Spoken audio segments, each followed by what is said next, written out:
watching WandaVision?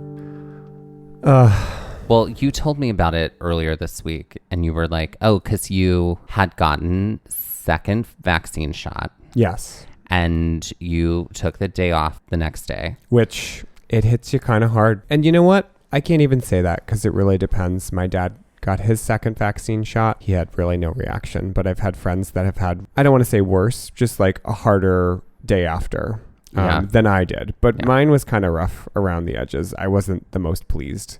I didn't really have a whole lot of symptoms after the second shot. Yeah, I had I know. A little bit of chills going to sleep that night. Were they multiplying? It was electrifying. But the first one made me tired for like 3 days. Yeah, I had that. I had a reaction to both of them. But you basically watched all of WandaVision on your couch. Because I couldn't move. Because you couldn't move. Because I just had a bad headache, like that just wouldn't go away all day. And I was sort of warned to just like take the day off. So I was afforded that, and I was lucky enough to be able to. So I just had a lazy day, which is rare for me. Yeah, you were watching WandaVision, you were texting me, and you were like, this show is great. And then I started watching it in the middle of my breaks in between teaching during the day, and I was just like, this is exactly what I need to just like power you through, look at something really well done and pretty and expensive looking, and like, and boy was it. And oh Lord, it was like $21 million budget an episode. That's unbelievable to me. You could make a whole film. Yeah, a lot of people make films for a lot less. Right. You could make 3 films for that, if for some people, you know. But we just watched the finale. And it was good. Ooh. It was satisfying. It was. I'm not even like a Marvel Cinematic Universe person. No, you're not. We had a long chat about that. You are more so than I am. Right. I mean, I don't bleed it by any means, but like I do I enjoy know people who do. The Marvel Cinematic men. Oh, well, who doesn't? Where's that calendar? Where is that calendar? I'm sure it exists. Chris Hemsworth, you need to get on it. Avengers Assemble.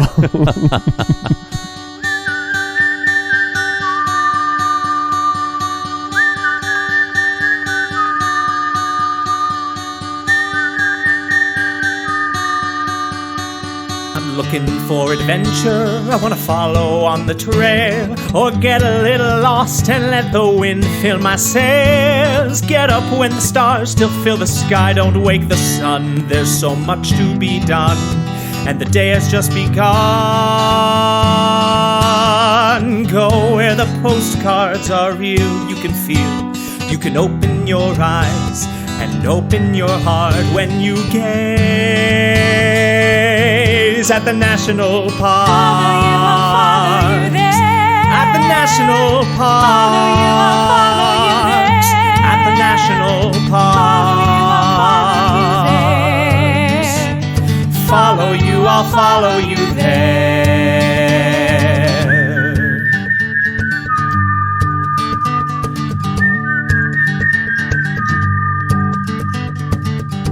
Hello and welcome to Gaze at the National Parks, the podcast. I'm Dusty. And I'm Mike. This is the podcast that brings you one hiking trail in one national park, one park at a time. And ain't this a special episode? Ain't it though? Right.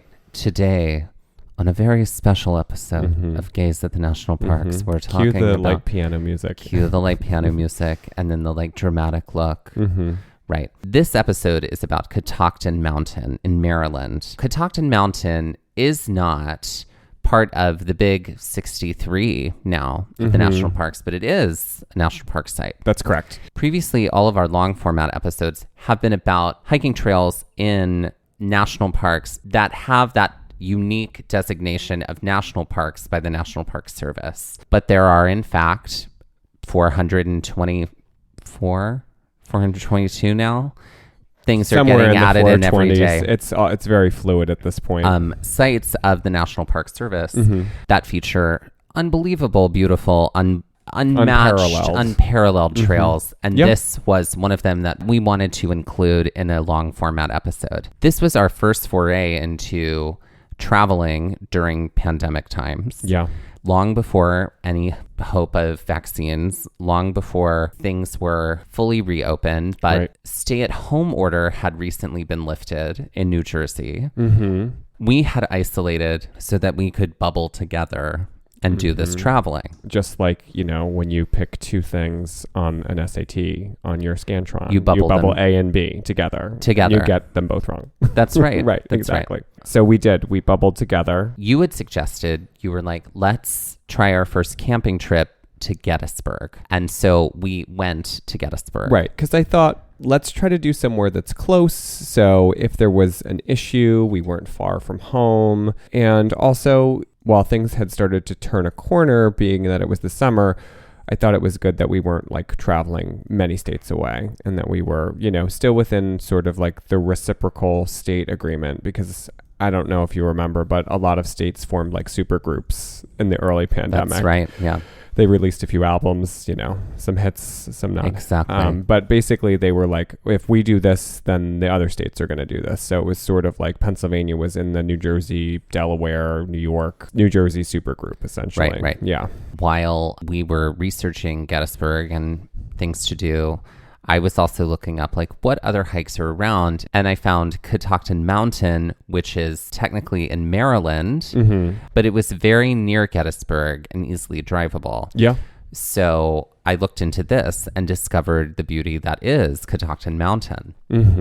Catoctin Mountain is, like Dusty said, not one of the big 63 national parks, but it is within the national park system. It falls within the National Scenic Byways, which are managed by the National Park Service. But there are also national recreation trails that run through the park. And the national recreation trails aren't managed by the National Park Service, but there are hundreds of them. They're probably within driving distance of where you live, at least one national recreation trail. So this is a great thing to kind of look into and investigate, especially if you're looking to get out and you can't get to an NPS site or a national park, because there is that availability. Catoctin Mountain has a long history of industry, from the sawmill industry to the whiskey industry to charcoal and iron. Eventually, what happens is Catoctin Mountain is taken over by the government in 1936 through the WPA and the CCC, so that's the Works Progress Administration and the Civilian Conservation Corps. Basically, they mold Catoctin Mountain into what it is today and what's available in a lot of ways. Obviously, that's been ongoing since that time,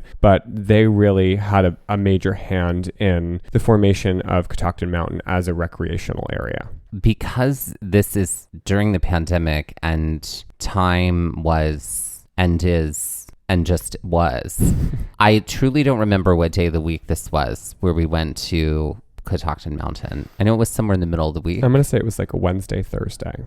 Great.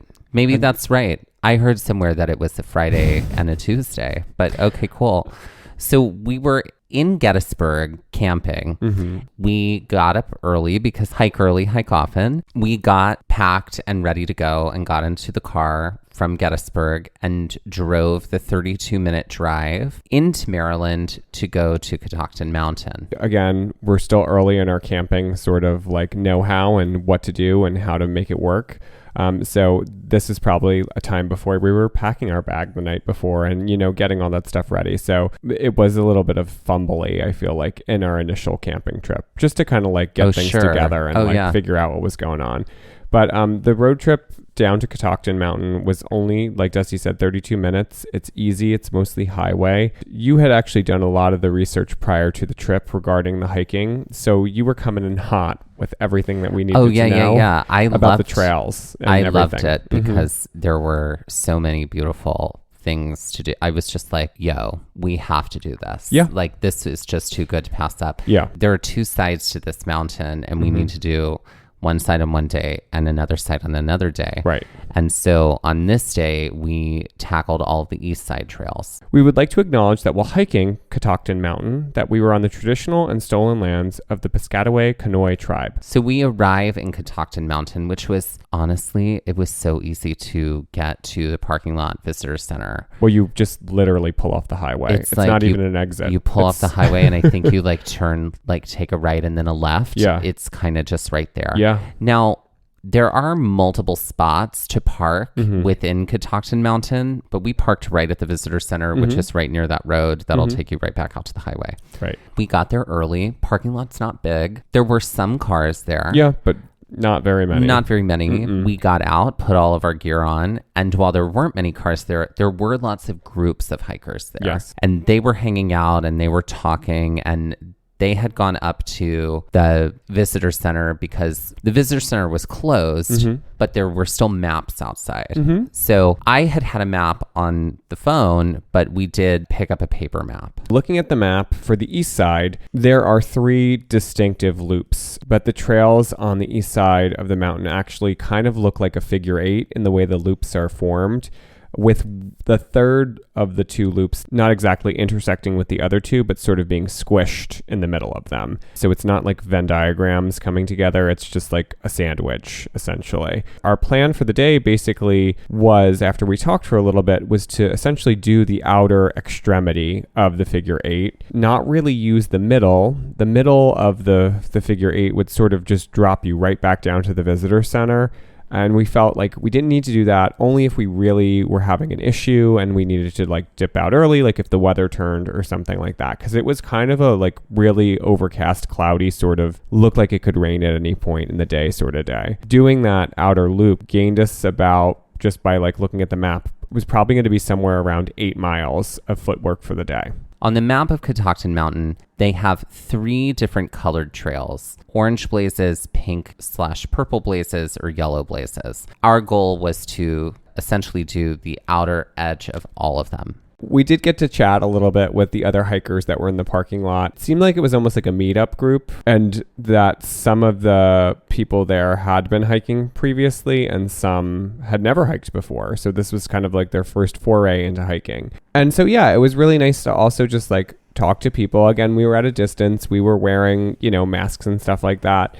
But it was like we had lived such a quarantine existence for so long. It was A, nice to be out in nature, and B, just to be able to have those conversations that we were so used to having and we loved having with people out on the trails. And unexpected. Like totally unexpected. I didn't realize what a popular site this is for hiking. Yeah. I'm so excited that we got to do it. Yeah. So we started off on the Orange Blaze Trail and headed away from the visitor center. So from the visitor center, you could go one of 3 directions. You could head off toward the Yellow Blaze Trail. You could head up beyond the visitor center, which is sort of like the yellow/orange trail, because like they're both sort of like 2 parts of a connecting circle right there. Or you can head off on just the orange trail. And that is what we did. So we head off, and this trail for a while hugs the main road that we drove in on. And there's also the river right there. So it's following the river too. It's quite flat for a while. Yeah. Some light gravel on some of the trails. It stays this way for at least a mile, because it's 1 mile to what they call park headquarters, which is this building that like obviously we didn't go into and is not for visitors, but it's for people who work for the park. So it takes about a mile to walk there. After park headquarters, that's when we started to finally gain some elevation. The path, while it's flat for most of that walk, is filled with stones. It's not that they're loose. They're actually kind of very much so embedded in the trail, but they're not paved. They weren't placed there by NPS. They are just like impediments to your walking as you're going. And sometimes that is the hardest terrain for me. It doesn't matter what boot or shoe I have on, or sensible heel. Yeah, or a sensible heel. A little kitten heel. No kitten heels. No, never kitten heels. But when the stones are embedded in the ground and they're just sort of like randomly out and there's just like nothing flat about it, it's like that's sometimes the hardest thing. Obviously, you could like twist your ankle at any moment. Of course. So it does kind of like get fuller and fuller as we go along the trail. We do start to gain some elevation. We realize very quickly how arduous a climb and how intense the gains we were going to be making over about 1.5 miles. From the parking lot to our first destination, which is Chimney Rock, we're going to gain about 500 feet of elevation. That's right. And we're going to gain that 500 feet between the park headquarters and Chimney Rock. Which is about a mile. Which is about a mile, because so total from Visitor Center would be about 2.5. We got to walk a flat mile with stones. And then after that, it's 1.5 miles. That's not straight up, but it's steady. And it was something. I mean, it was something. It was steady and it was sudden. There's some switchbacks here, but there were times I remember where it was just like, oh, this is suddenly very steep. Yeah. Okay, now it's leveling out. Oh, now it's very steep again. Like almost like, thank God I had hiking poles that day. Yeah. Kind of thing. Yeah. I think I almost left mine in the car and you were like, no, you probably should just take them.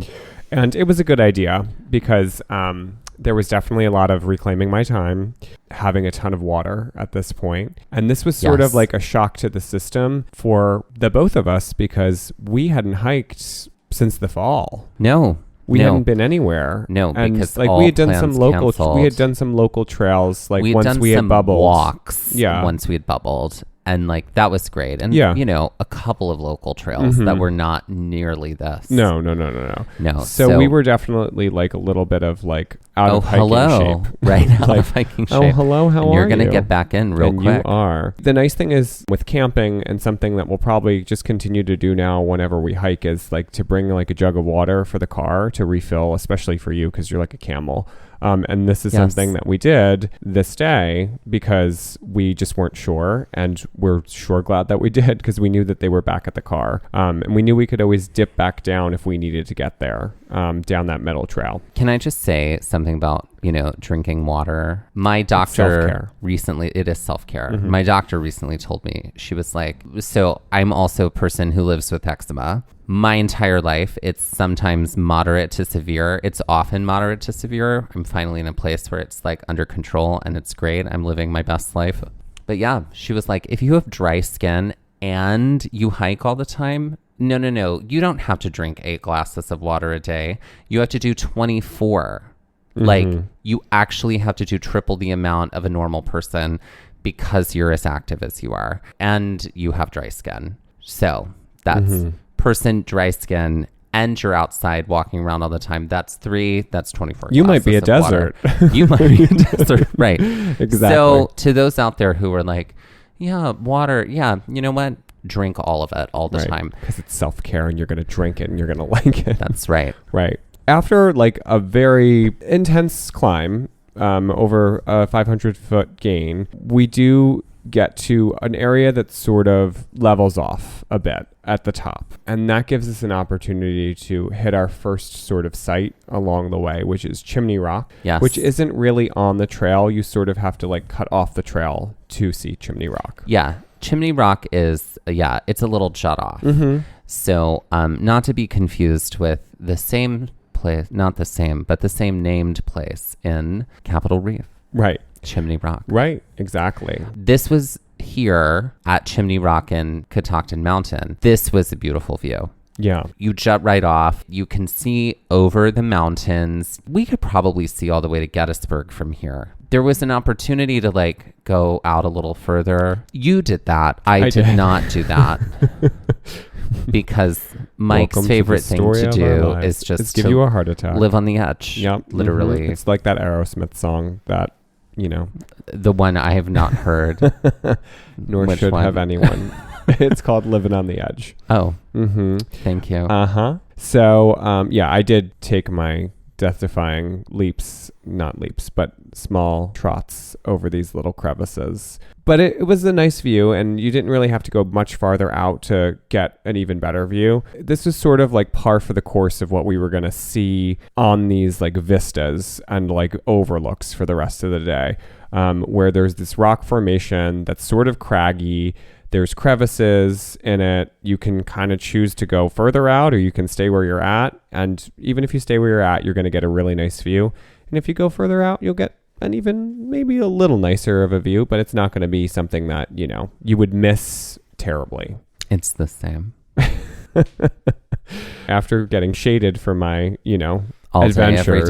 day. All day, every day.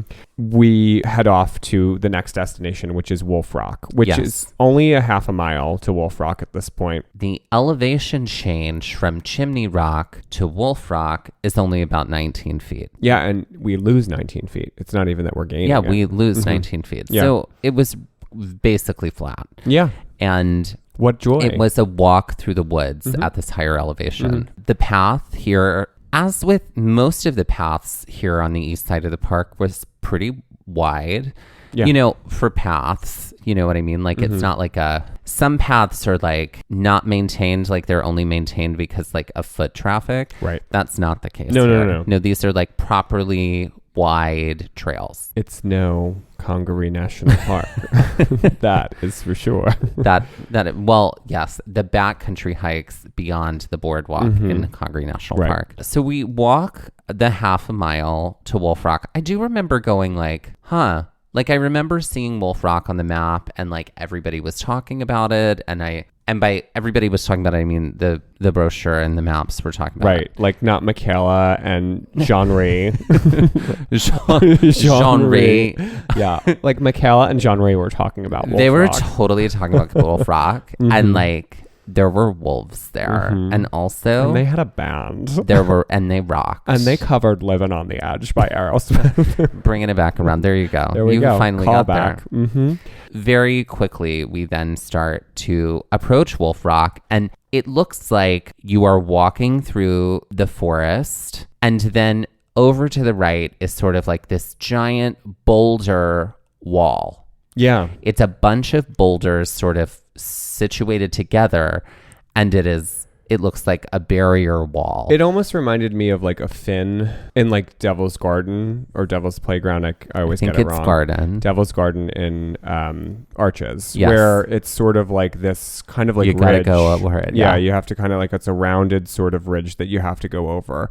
But this we're dealing with some like gray stone, essentially.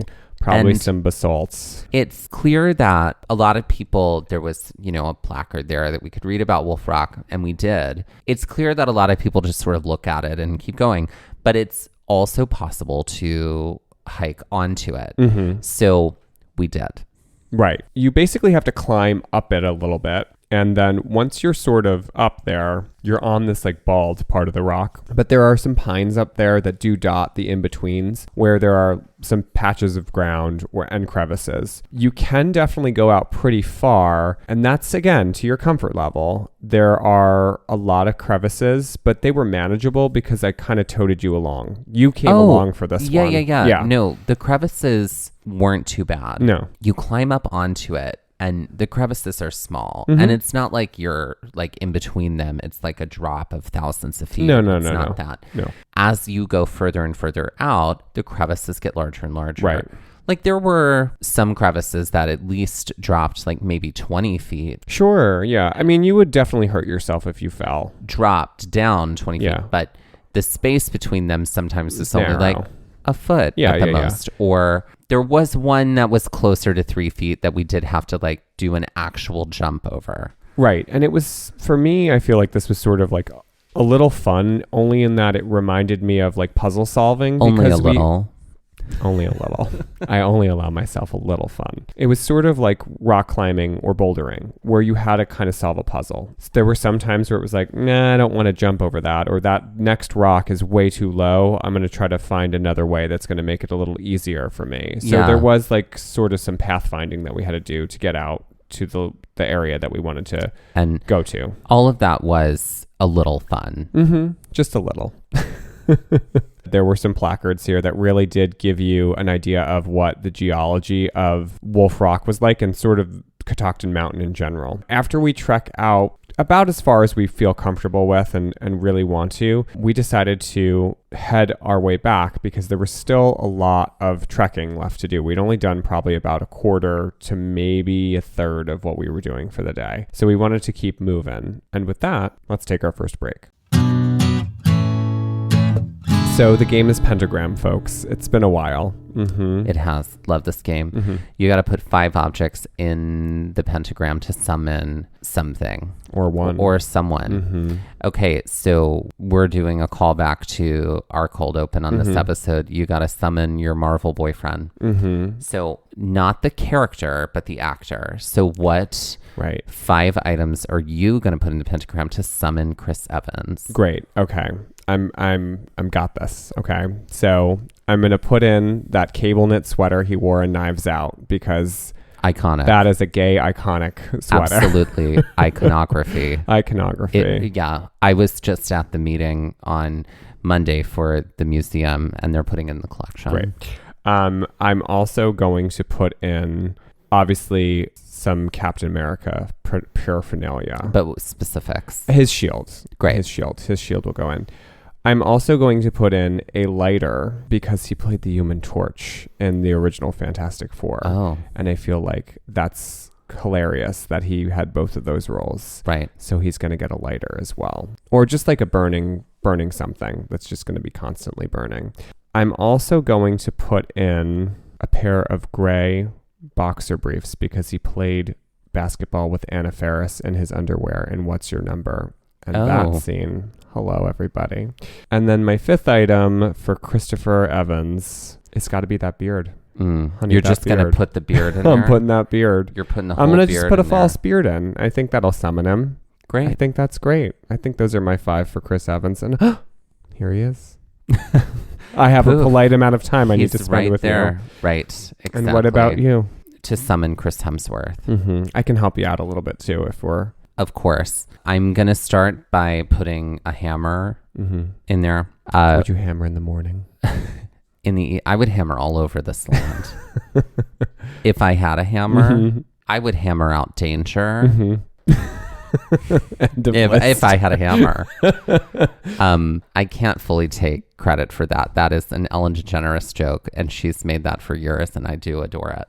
I would also put in... I want to put some like slime, some green slime for like the Ghostbuster. I would also put in a lei, like a Hawaiian lei, because he was in that movie that we watched about the Kalalau Trail, A Perfect Getaway. I haven't seen it yet. Oh, I watched it. I told you to watch it. I know. You can also put in, he was on Dancing with the Stars Australia. Oh, yeah. So I'm not done, honey. Oh, okay. I only put in 3. I was trying to help you out. I understand. You took No. I got it. I didn't help you with your boyfriend. You don't have to help me with mine. Great, fine. All right. I have to put in something Australian, right? So Vegemite. I might do that. This is what I'm going to do. This is very specific, but I'm just going to put in Cate Blanchett. Great. In the middle of the pentagram. Well, that works because for so many reasons. Thor Ragnarok. She's also was raised in Australia, born in Texas, raised in Australia. And then finally, I think I have to put in a hatchet because he was the huntsman of Snow White and the Huntsman. Oh, I was thinking you were going to do something. The hatchet was from Cabin in the Woods. I know. He's in that, and I really is in that movie. You know. We need to talk about Cabin in the Woods for a second. Okay. All right. I love scary movies. Well, wait. Are you going to say hi to your boyfriend? He's here.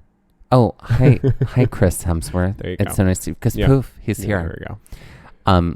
Now that he's here, let's talk about Cabin in the Woods for a second. I feel like I went to the movie theater and saw that movie and I was like, all right, yeah, I get it. I appreciate it. I see what they're doing here. It's kind of something you can only do like once. And like, that's great. I feel like there were so many college fraternity brothers at that film that night that I saw it. I don't know why. I wasn't following them. I wasn't doing any. Right. There was no reason. Well, look at us incriminate ourselves. But they were just like, yo, dude, that was the most genius movie I have ever seen. And I was like, most genius? I mean, I get it, but like, most genius? I don't know about that. Dude, that was actually the best movie I've ever seen. I'm like, maybe let's get you watching some movies, you know? Yeah. You can come over to my house. There we are. There we go, folks. And that's the end of the show. Okay, so we have to talk about the water bottle.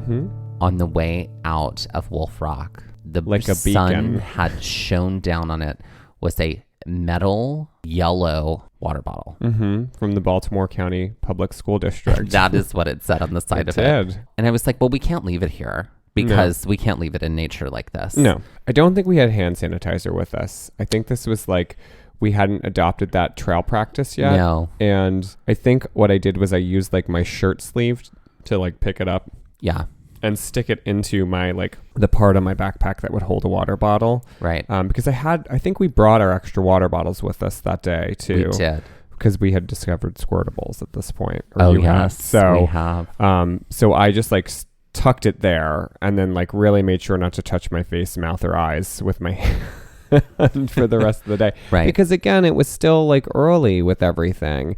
I think it was just like what is safe? Like, who knows? Who knows how long it's been here? Did someone just leave it? Like, we can't leave it. And, so now it's at my house and it's a nice little extra water bottle. And we've used it many times. We have for kombucha. Brew kombucha. You give me kombucha in that water bottle all the time. It's how I mule it to you. Right. Right. But it went through the dishwasher a ton because I was like, It did. the COVID. What did the I'm so curious to know when you opened it and poured the liquid out.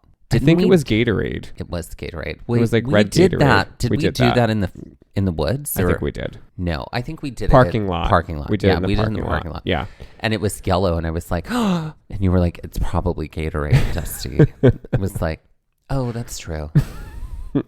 So, Or someone had like, extreme vitamin spikes in their blood. well, I don't know that extreme vitamin strikes. Extreme vitamin the vitamins have gone on strike. Extreme vitamin spikes would result in that color. Oh, it would. I speak from experience. I mean, I take vitamins every day, and it's sometimes, but it doesn't go that color.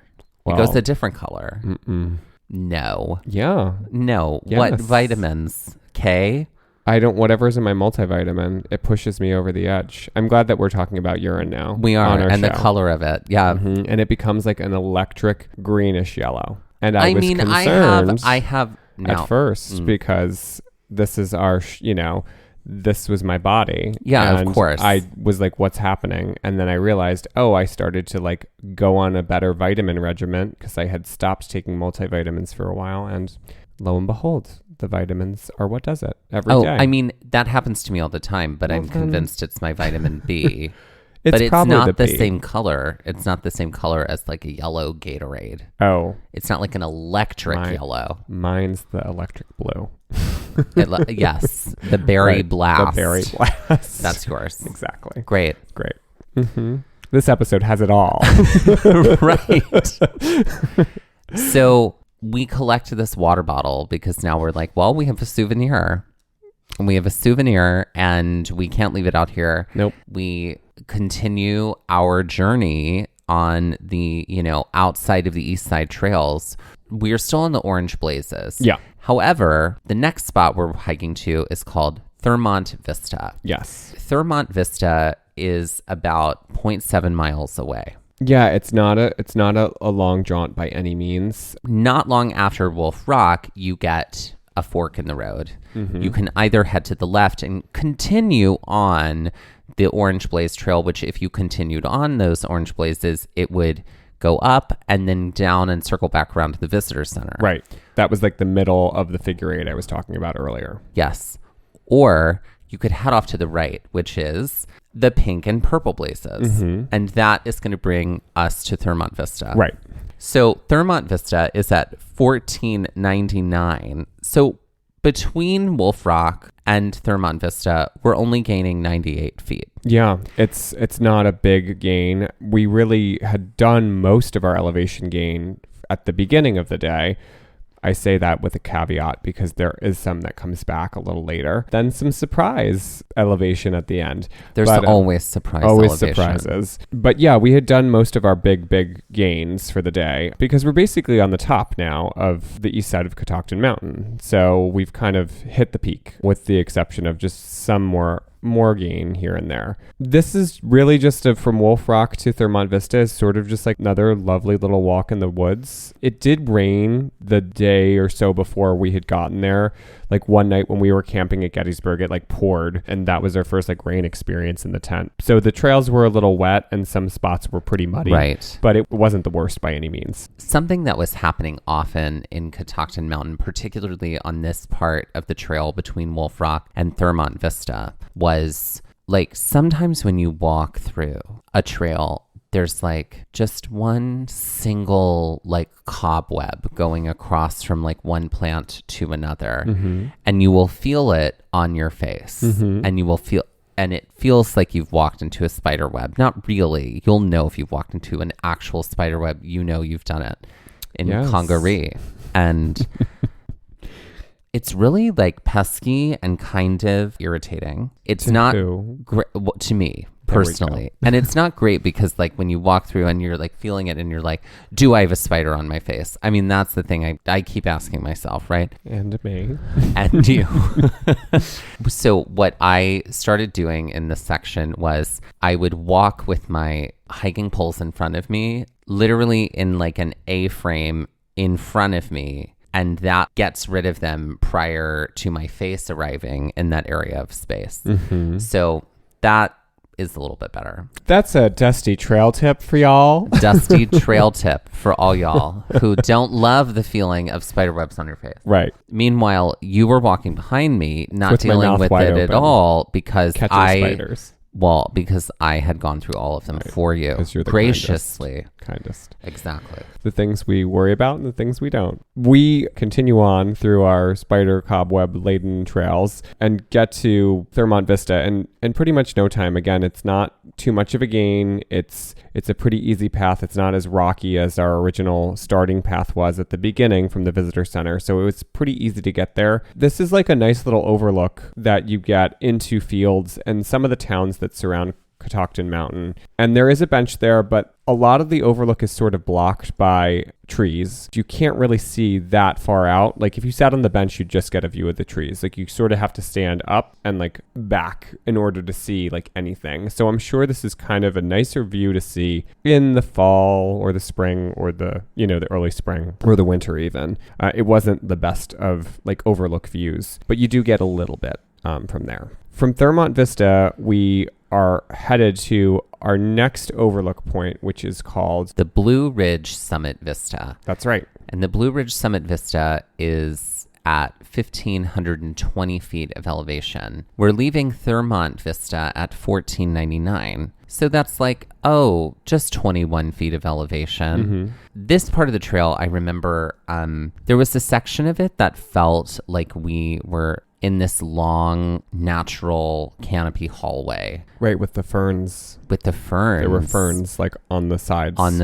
The whole way. And that was really cool. Yeah. It felt like it was, I wonder if like a railroad ran through here or something ran through there. Yeah. I'm not sure, but it did feel like it could have been like energy. One of those like rail trails that had been rail trail. Like it had been turned over. Yeah. But I don't think it was, but it did have that energy. Like it did. And that was great. And that brought us right to another fork in the road. And that basically puts us off of the pink and purple blazes onto yellow blazes, which is what we're going to stay on for the rest of our travels here on the east side of Catoctin Mountain. That's right. Now, both of these sides, either the right, going to the right or the left, will eventually bring you to the visitor center. Yep. However, the left from where we were right now is sort of like a straight shot directly there. Going to the right takes a big giant loop around back to the visitor center, and that was where we were headed. We did sort of talk about, what we wanted to do because we did want to get to Thurmont Vista. And there were two ways essentially to do it. One was a longer direction, but it would have involved a lot of steep decline. And that was on the pink and purple trail. We knew how steep our incline was to Chimney Rock, so we weren't really too keen about doing a very steep decline at that point. And it really didn't make sense to like tag that on. So we just sort of stuck with the most direct route and stayed with the yellow trail or the yellow Yellow Blazes at that point. We do get a little bit of steep decline on the way down from Thurmont Vista to the spot on where the other side of the loop trail comes up, but this is quickly remedied because we bound back up to 1,520 feet to the Blue Ridge Summit Vista. We get to the Blue Ridge Summit Vista, and I remember during this time walking, I was at the point where I was like, I'm going to need that sandwich. Mm-hmm. And we were trying to like negotiate, where is the spot we can sit and eat? We just kept looking, and like there was no sort of like elegant place along the way for this to happen. Right. And we did eventually just walk what ended up being 1.2 miles all the way to Blue Ridge Summit Vista.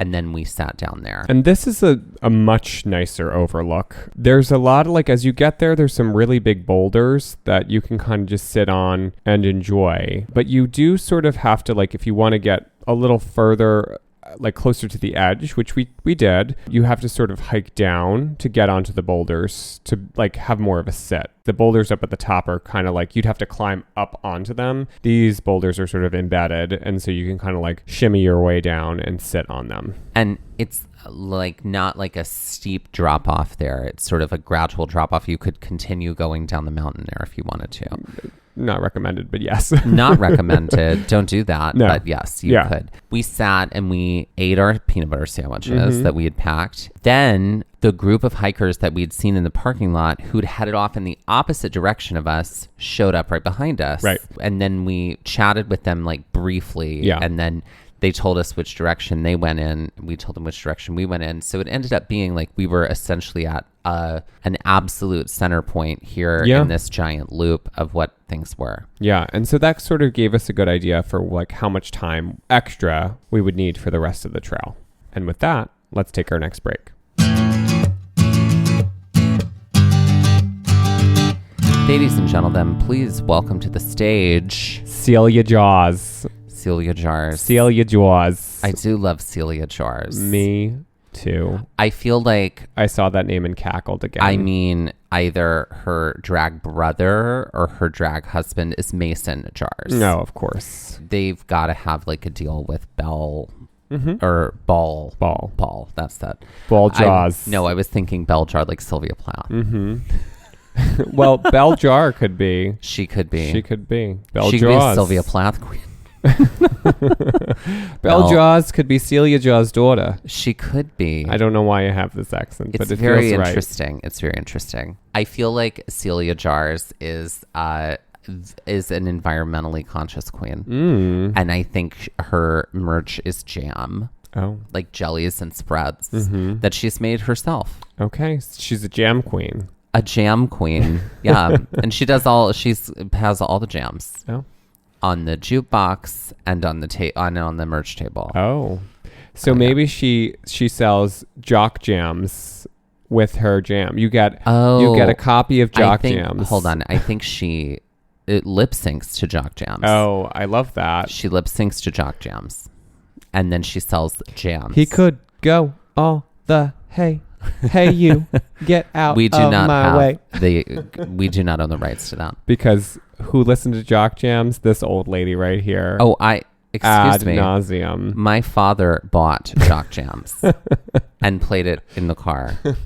Like, my dad was always up on the hip music. And he still is, actually. I remember being, like, his car was where I was introduced to Spice Girls. It was where I was introduced to Cher. It was where, speaking of, he sounds like my dad is very much heterosexual, but his playlist sounds very much homosexual. But yeah, my dad appreciates lots of music, but Jock Jams, he was like, this is great. Yeah. He was like, this is great. Boat music. Boat music. Yeah. Jock Jams was the precursor to the Nows, I feel like. Yeah, but it was like, better. It was so much better. It was real good. Now just it was like, once they got to like now, Infinity 4, it was like, okay, this is a lot. Mm-hmm. So yeah, I think she lip syncs to Jock Jams and she sells jams.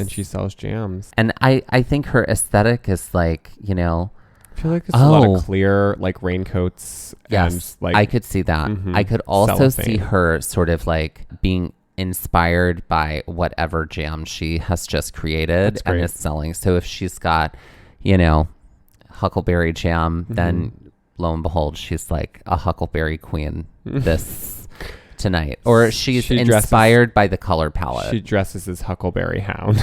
Yeah, that's it. Huckleberry Hound. Go. Great. Or if she's doing blueberries, it's like maybe she has like a cool blue, sort of purplish kind of and fantasy. Her signature beer at the bar is a Blue Moon. That night, maybe. Or that a blueberry beer. Yeah, something like that. I think, like it. you know. Great. That, exactly. So, ladies and gentlemen, welcome to the stage. Seal your jaws. It's like you're saying Jaws. Jaws. Jaws. Jaws. I mean, I get it. Yeah. Jaws. Jaws. Just put it in the drawer. In the jaw drawer. Go over there and put it in the jaw drawer. We head off finally after a break at Blue Ridge Summer Vista. Summer Vista. It's a beautiful place to summer. At the Blue Ridge Summit Vista, we head off, and our next destination is called Hog Rock. And Hog Rock is at 1610, which is from Blue Ridge Summit Vista, would be a 90-foot elevation gain. Right. Not that dissimilar from what we just did, Not that dissimilar. Not too bad. No, but we're sort of at the point in the day where we're like, okay, well, we haven't hiked in a while. You know, that lunch was great, but I'm starting to feel that thing that we don't usually talk about until we're closer to the end. I think our wall came early this day. It did. And unfortunately, we were not in any sort of circumstance where we could like shorten this trail. No, not where we were at this point. It would have, the backtrack would have meant still. We were going to have to just eat it and do it. Yeah. This is also the point in the day where things get a little clearer, like the sky clears up. And so it starts to get a little warmer. It had already been sort of like a humid day at the time because it was kind of gray and overcast and just muggy. Essentially, our journey to Hog Rock is thankfully mostly in the shade. This leg is a little bit more than a half a mile. And I know we spent a lot of time on this leg talking about the Golden Compass because it had just come out. And I was talking about that with you and just like explaining the story because I had read them all as a kid and you hadn't. And then you were talking about this YAT play and I can't remember. TYA play. TYA play. Theater for Young Audiences. Yeah. I think I was talking about Still Life with Iris. I think so, yes. Yeah. Yes. And I do love that play. Yes. So we did. Yeah, everybody go look that play up. It's lovely. So we spent a lot of time just like chatting about stuff like that. We're only about 2 miles left in the hike by the time we get to Hog Rock. And I know that we're tired on this day and I know we're sort of just like ready to, you know, hang up our boots for the afternoon because like we looked at Hog Rock and we're like, okay, great. Let's keep going. Yeah. To be fair though, Hog Rock was sort of like I said at the beginning with Chimney Rock, it was sort of the same kind of aesthetic, like natural aesthetic. Like it was like, here's a vista, here's an overlook. And this one was just, it was like trees had blocked essentially everything at this point in the year. Was it beautiful? Yes. Was it gorgeous? Is nature beautiful? Yes. Do we love being out there? 100%. Of course. But it was sort of like, well, okay. And then it was sort of like, let's turn on our heel and keep moving. After Hog Rock, we had to hike a mile down to get to Cunningham Falls.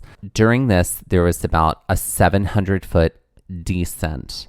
That is very, very similar to how we ascended on the other side. This was rough. Yeah. This was quite rough. Yeah. I don't know really which would be better to go up. I think the side we went up was probably the better one because it wasn't as much of an ascent. I don't know. I just know that we were kind of pissy at this point. Both kind of suck. You know what I mean? It's yeah. We were definitely like loose rocks. Like we had a serpentine our way down the trail. Yeah, we were cussing. We were. And I think really what we were doing was we were imagining what the end of our trip would look like on this day, which involved a swimming pool back at the campground. That's right, because we were at a KOA and there was a swimming pool. Right. So we were like, okay, the swimming pool is the end. That's the goal. We're getting to the swimming pool. Right. Because which is so funny because like I'm thinking about right now because it's just so chilly outside. I'm like swimming pools, back rolls. But at the time it was like warm enough to be in a swimming pool. Yeah. After we get to the bottom of this 700-foot descent, we have to approach the highway, which is 77. Now, in order to get to Cunningham Falls, which is where we were headed before we headed back to the car, you have to cross a 2-lane highway. It's not the worst thing in the world, but you're right at a bend in the road, so you really do have to pay attention. And the entrance to the other side, where you would join the trail that would take you to Cunningham Falls, isn't exactly lined up with how you exit on this side. So you have to kind of jog on the shoulder for a little bit. Right. You have to literally like get off. You have to cross the road, walk down a little bit, and then you'll get in. Yeah, you hit that. And Cunningham Falls is a place where a lot of people go to swim, apparently, and hang out, because we crossed the river. We walked down this gorgeous boardwalk that has been built, and we get which is your aesthetic in life. Totally my aesthetic. We get to Cunningham Falls and we look, and there's just, I don't know, at least 35 people around swimming. I think it was more like 50 hanging plus. out, no mask in sight. And I just was like, that's too much COVID for me. Yeah. I'm so sorry. Yeah. And you agreed. Oh, yeah. We didn't even really take any. We have no pictures of Cunningham Falls. No, we have no pictures of Cunningham because we were just appalled. Anyway, so we were like, no, okay, all right. I get it. Outside is better, but right, y'all. Yeah. So we turned around, we went back out to the road, and in order to get back to the parking lot where we started, we have to get back on the yellow trail on the other side of the road. So we do. It's 1.2 miles from this spot to the parking lot. Right. And we were like, great. We're That'll along be the roadway. super easy. It'll be flat. So easy. It'll be Lies. flat. Oh, Lord, the lies we tell ourselves. The lies we tell ourselves. So the map that we had has no topography on it. It does have elevations for specific sites. Like that's how we were able to give you the sites. This is also the map that's on the website. Right. And so we assumed, being at the road, that we were at the same elevation as the parking lot, which we probably were. However, the in-between space of hiking was like a roller coaster. It was literally ups and downs and constant movement the entire time. We were cussing.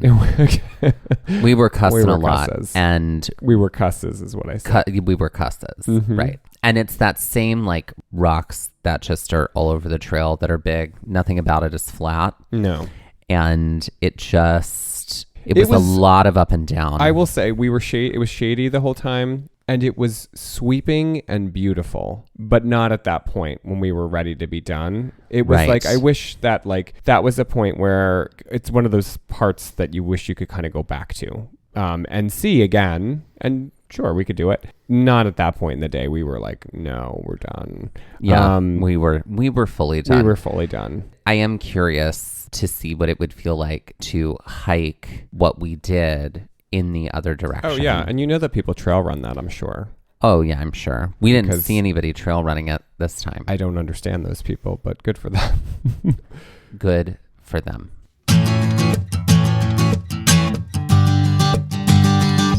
All right, let's put some of these trails on the east side of Catoctin Mountain on the Karen Stone scale. So let's start off with, we'll just say the Orange Blaze. Right. We'll say the Orange Blaze from the parking lot to Wolf Rock. Let's do Wolf that. Rock. How about that? That is, I'm going to give it a 6. Yeah, that's fair. I think that I'm kind of like even leaning towards 7 there. Oh, look at you, girl.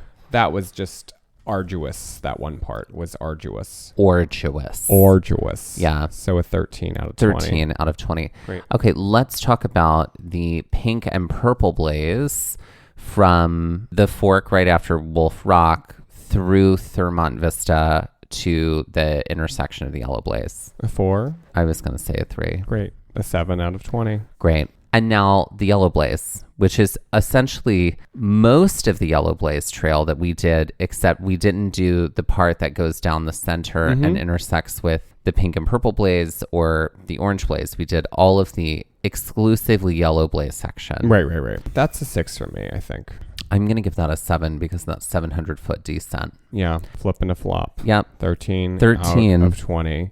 And now, as always, let's end this episode with some Jeopardy-style trivia. Let's start with your category, Mike. Great. My category is called Contains a Rock. And in this category, the answer is going to contain the word rock within it. Great. In that order. Great. All right. For 100. This word containing rock is an item you definitely don't want to put rocks in. In fact, even if you did at 8 hours on low or for 3 to 4 hours on high, you wouldn't end up with much of a meal at the end of it. What is a crock of shit? What is a crock pot? Correct. For 200. This word containing the word rock most of the time relates to projectiles like missiles, or in another context, the price of something. What is skyrocketing? That's correct. Yes. What is skyrocket? Yeah, great. For 300. This word containing rock is something you might scour for in an open field or see very often during the month of March. What are shamrocks? Correct. For 400. This word containing rock is something you might do to a religious figure if they have been oh so bad and don't deserve to hold their title anymore. Oh, God. I don't know. What is defrock? Oh, I thought frock might have been part of it. Mm-hmm. Okay, defrock. Got it.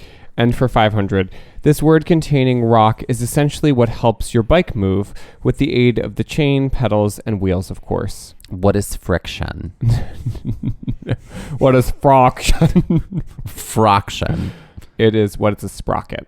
Oh, a sprocket. Which is basically what your gear shifts. Got it. Okay. Got it. And that contains a rock. Wonderful. Are you ready for my category? Mm-hmm. It's called Contains a Cat. Is it really? Straight up. In this category, you have to identify the words or phrases that contain the word cat in that order. This is the closest we have ever It's the closest. come. We haven't done it yet, but it is the closest. This is pretty darn on the nose here. It is. After almost 60 episodes. It's very close. Yeah. It's very close. Great. We've almost done it. Okay. Great. Okay, so for 100, this is a finish the lyric. Okay. You just put on your coat and hat and walk yourself to the laundromat. And when you're finished doing that, finish the lyric. This is from the song Yakety Yak. Pack up your shit and don't come back. Yeah, right.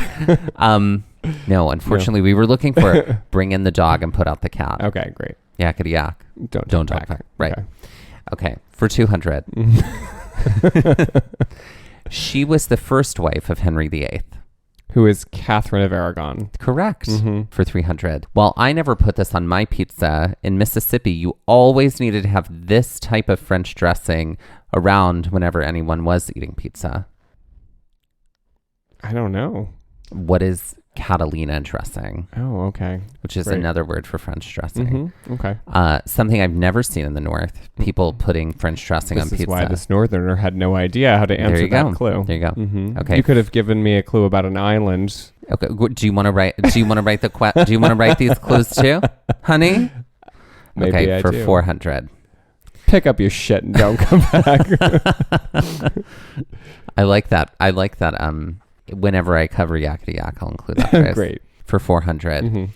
This film originally starred Dean Jones and Haley Mills and was released in 1965 about a cat that helps to solve a crime, and was remade in 1997 starring Christina Ricci and Doug E. Doug. What is that darn cat? Correct.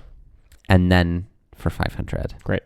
This British singer-songwriter was inducted into the Rock and Roll Hall of Fame in 2014 and received an ASCAP Songwriting Award in 2005 and 2006 for his song The First Cut is the Deepest.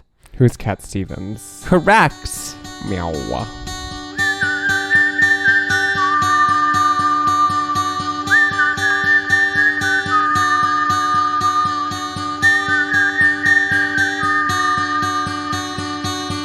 This has been Gaze at the National Parks, the podcast. We're here to remind you to hike early and hike often, and that adventure is always out there. Gaze at the National Parks was created and is hosted by Dustin Ballard and Michael Ryan. To see images from this episode, follow our Instagram at Gaze at the National Parks. To contact us, email us at gazeatthenationalparks@gmail.com. And to find out more about Catoctin Mountain and the other parks visited on the show, visit our website, gazeatthenationalparks.com. That's Gaze, G-A-Z-E. All original artwork featured on Instagram and on our website is by Michael Ryan. All original music is by Dave Seaman and performed by Dave Seaman, Mariella Klinger, and Sean Sklios. Our music producer is Skyler Fortgang. This episode was edited by Dustin Ballard. We would also like to acknowledge that while recording this episode, that we were on the traditional and stolen lands of the Lenape people, also known as Middlesex County, New Jersey.